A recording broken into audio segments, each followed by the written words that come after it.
Today we examine the second game of one of the most spectacular chess matches ever played between one of the key figures of hypermodernism, Richard Reti, and a 19-year-old future world champion, Max Euwe. In the first game of the match, which we analyzed last week, Reti came up with a brilliant double rook sacrifice and checkmated his opponent in just 20 moves. Today's game is no less spectacular. The attacking masterpiece is created in only 17 moves. Let's dive into this game. Reti starts with d4 and Euwe replies with the Dutch defense, f5. And instead of the common lines such as c4, g3 or knight f3, Reti goes for the Staunton gambit, e4. White sacrifices a pawn to open up the position, get the lead in development, and ideally launch an attack on the black king, because by playing f5 black has weakened his king side and white wants to exploit this. White is ready to capture on f5, so black's best reply is to accept the gambit. F takes e. Knight c3 follows, white attacks the pawn, knight f6, black defends it. And bishop g5. White develops the bishop, puts pressure on the knight, which is the only defender of the e4 pawn, and maybe even white is thinking about the long castle. How should black react? The first move that comes to mind, the most natural move, is d5, reinforcing the e4 pawn. This pawn is very important. It has crossed the center of the board, putting pressure on white's position and restricts him. For example, white cannot develop his knight on the most natural f3 square. Neither can white develop the bishop on d3. However, d5 for black would have been a blunder. On d5, the pawn isn't sufficiently defended. White can remove one of the main defenders of the pawn, the knight, by exchanging, and after black recaptures, queen h5 check follows, and white gets the pawn back. Besides that, he also wins a pawn.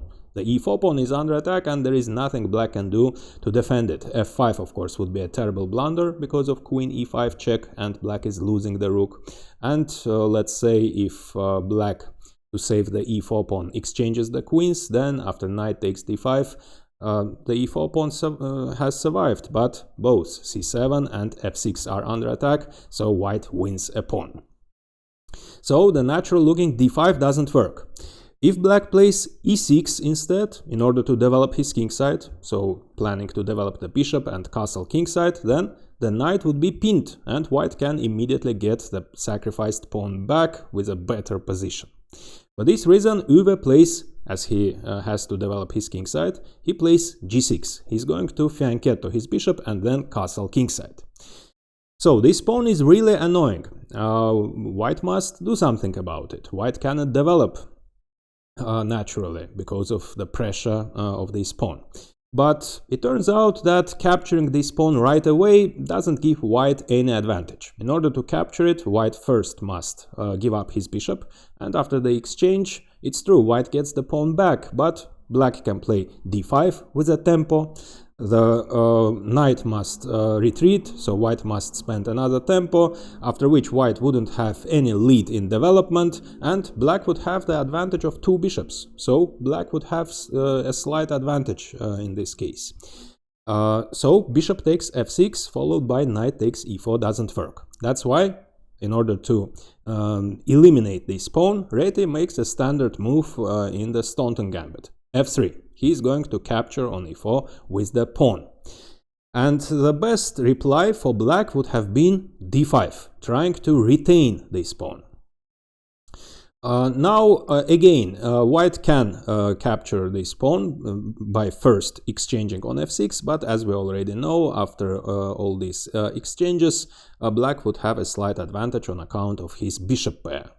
Or, if instead of bishop takes f6, white captures on e4 right away, black will recapture with the knight, attacking the bishop, threatening to capture on c3 and damage white's pawn structure, as white would be forced to recapture with the pawn after that. So white's best reply would be knight takes e4, after which again black would get this pawn on e4.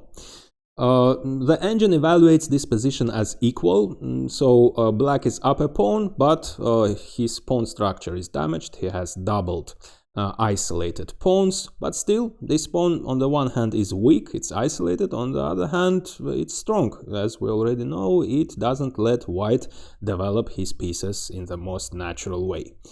But it seems that Euwe didn't want to play this position, he didn't want to compromise his pawn structure, so after Reti played f3, instead of the strongest d5, he captures on f3.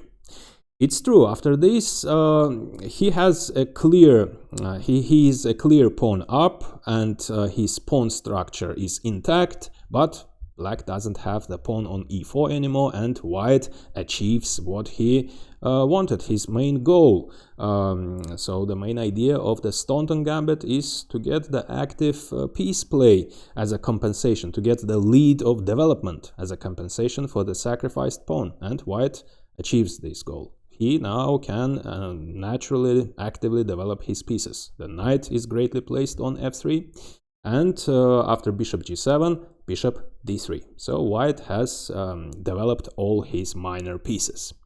And here Euwe makes his first mistake.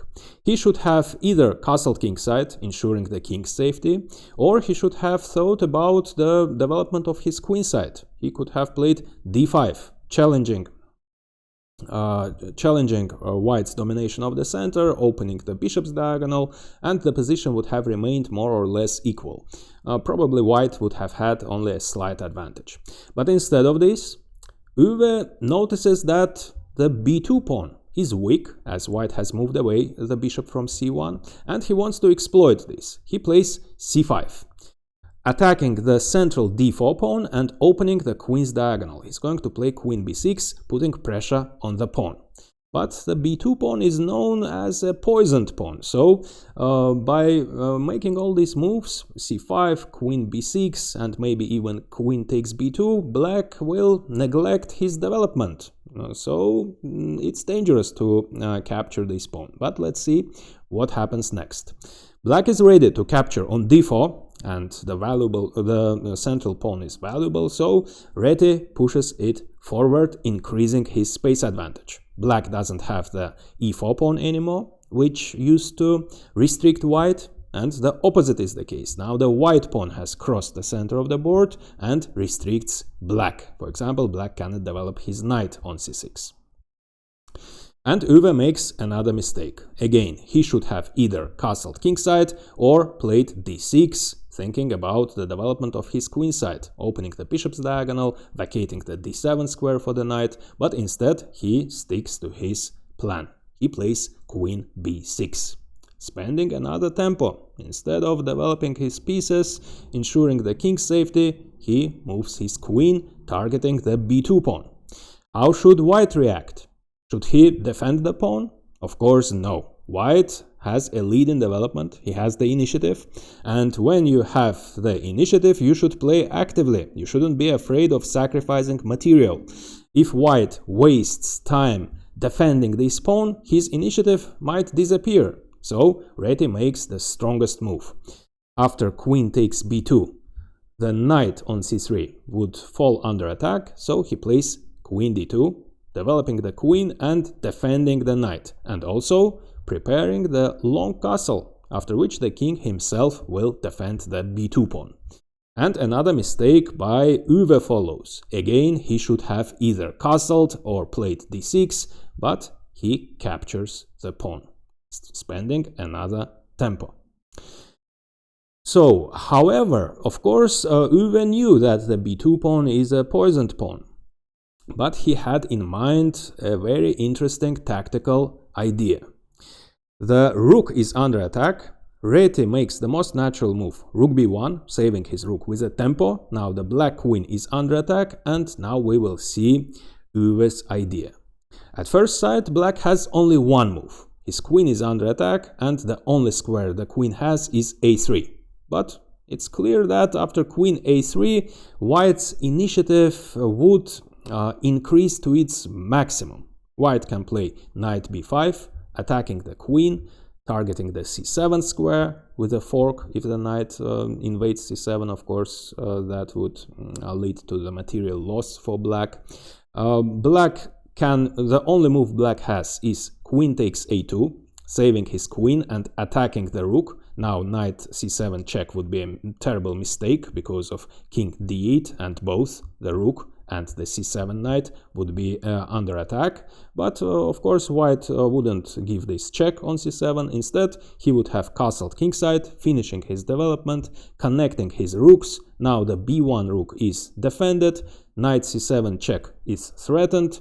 Black can try knight a6, for example, which looks like the most natural move, defending the c7 square, but after rook a1 attacking the queen, if the queen moves to b2 after rook f b1, she gets trapped, and if the only move, it seems that black has the only move instead of queen b2 is queen takes d5, but in this case white has a pleasant choice between the two knights. He wins a piece. He can either capture the a6 knight, removing the defender of the c7 square. Black cannot recapture because of the fork. Black is losing the queen.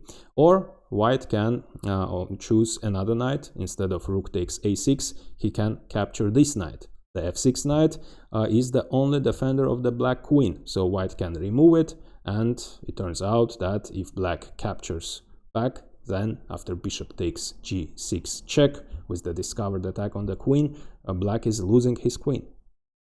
So, as these simple variations show, queen a3 is losing almost on the spot. So, what did Euwe have in mind? Why did he spend so many tempi and captured this poisoned pawn? Now we will see his idea. Instead of queen a3, he prepared knight takes d5, leaving his queen under attack, but opening the bishop's diagonal, attacking the knight. So the bishop is attacking the c3 knight, the knight, the d5 knight is attacking the knight, and the queen is ready to capture it. And if white captures the black queen, then black captures on c3, and the white queen is pinned. Black will get the queen back, after which he will simply be 3 pawns up and will have an absolutely winning position. So rook takes b2 doesn't work, but what else can white do? Black is ready to save his queen and win a piece with queen takes c3. That's black's threat. If white captures on d5, eliminating this knight, then black on c3, the white knight used to defend the rook, of course, so now black can capture this rook. Queen takes b1 check, black wins the exchange, and white has an unpleasant choice between queen d1, and in this case black of course exchanges the queens, and he would be the exchange and 3 pawns up. This endgame is absolutely hopeless for white. Or if he doesn't want to play this hopeless endgame, he should have played, instead of queen d1, he would be forced to play king f2, but that would lead to the loss of the second rook, after which black is up a rook, the exchange, and 3 pawns. So what should white do after Euwe's move knight takes d5? Queen takes c3 is threatened. You can pause the video and try to find Reti's brilliant idea.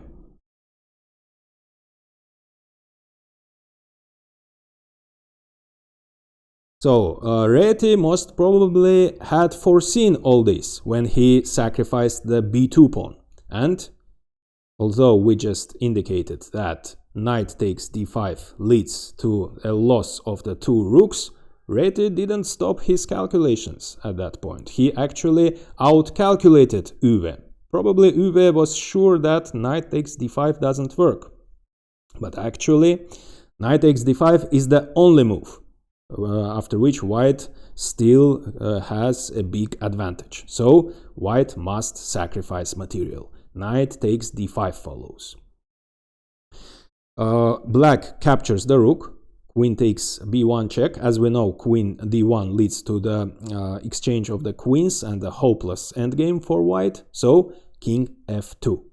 Now the black queen again is under attack. The knight is also targeting all these squares, so black accepts the sacrifice. Black is up a rook, the exchange, and 3 pawns. But so why did Reti sacrifice this material? Let's look at the position. Materially, of course, black has a great advantage, but from the positional point of view, the black king is stuck in the center.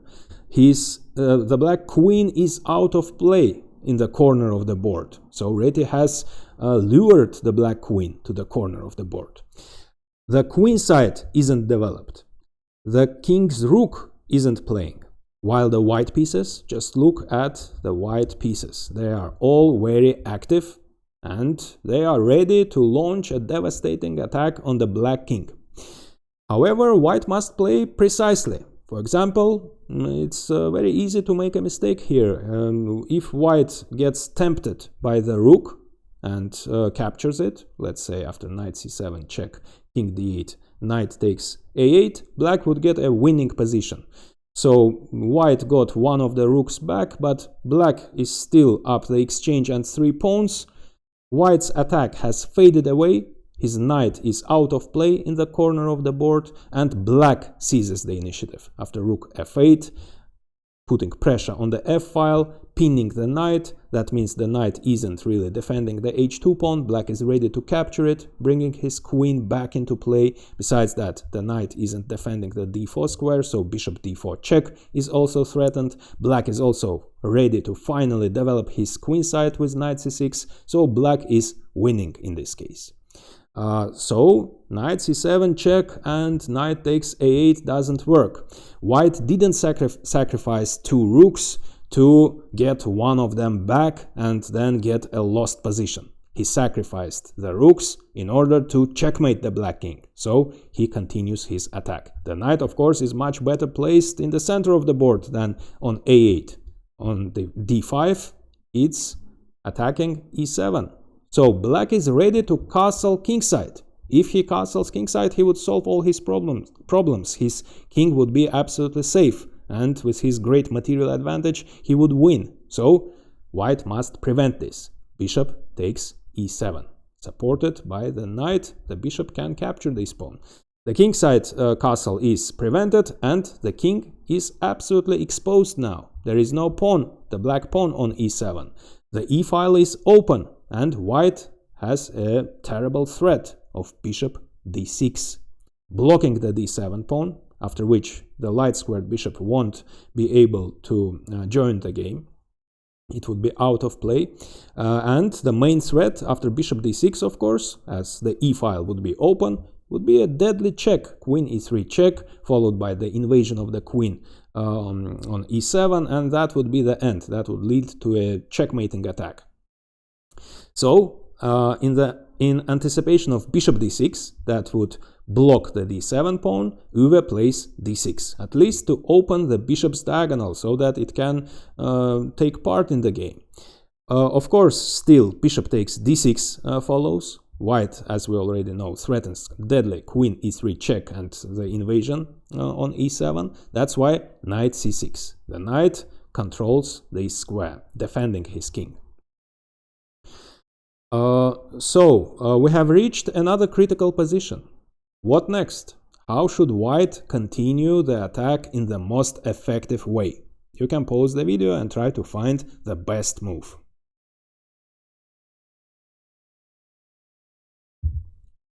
Again, white shouldn't make the obvious move knight c7 check, because, as we know, the knight is greatly placed on d5. And after king d7, it turns out that white cannot even capture this rook, because black, of course, captures the bishop, one of the main attackers, and white's attack again fades away. The bishop has been eliminated, the knight is out of play, and black has the great material advantage, he is winning. So it's important to finish the game precisely. The knight is the main defender of the king, and the bishop isn't, the light-squared bishop isn't doing much on d3. So now that we know this, it makes perfect sense. Bishop b5. pinning the knight, and white wants to remove the main defender of the king, after which he will launch his checkmating attack. Bishop d7 follows, unpinning the knight, but of course Reti exchanges. Now if black recaptures with the bishop on d7 was blocking the 7th rank, but now the rank is exposed and the black king gets checkmated in a few moves. Queen e3 check, queen e7 check, and mate. That's why Euwe captures with the pawn. And now it's important to find another precise move. Not queen e3 check, but queen e2 check. We will see why it's so important. The black king has only two squares, either d8 or f7. If he moves to d8, then bishop c7 check, and after king c8, and now we see why queen e2 was so important instead of queen e3. From e2, the queen can move to a6 and checkmate the black king. That's why king d8 doesn't work, so king f7 is the only move. So if black plays king f7, how would you continue? You can pause the video and try to find the forced checkmate in 5 moves. The first move is knight g5 check. Black has the king has the only square, g8. White would love to give a check from c4, that would be a deadly check, but this diagonal is blocked by the knight. So the second move is knight e7 check. White moves the knight away from this diagonal with a tempo. Again, black has the only move, king f8. Now to force the black king to return to the g8 square, white must move the knight from e7 with the discovered check, and it doesn't really matter where the knight moves.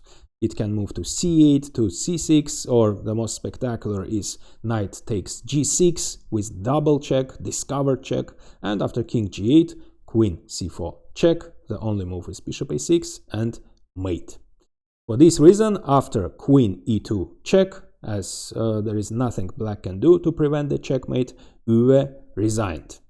We will examine the third game of this match next week. For now, I recommend watching the first game of the match, where Reti also sacrificed 2 rooks, or if you have already seen it, as we analyzed it last week, you can watch Mikhail Chigorin's 14-move masterpiece featuring a stunning queen sacrifice.